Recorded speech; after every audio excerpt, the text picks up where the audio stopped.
یہ الفاظ بہت بولے جاتے ہیں، رہی بات تمہاری تو تمہیں روز محشر حساب کے لیے چھوڑا، مکافات عمل ہوگا تمہارے ساتھ۔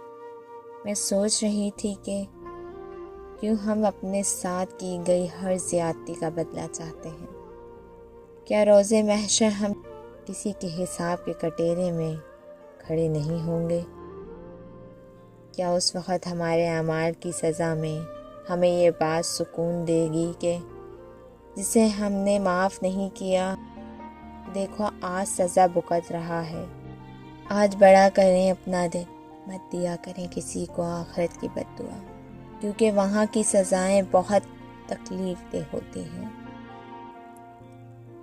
کیونکہ کہیں نہ کہیں بہت کچھ برا، بہت کچھ غلط ہم نے بھی کیا ہوتا ہے، ہمیں بھی اس کی سزا بھگتنی ہے۔ معاف کر دیا کریں تاکہ معاف کیا جا سکے۔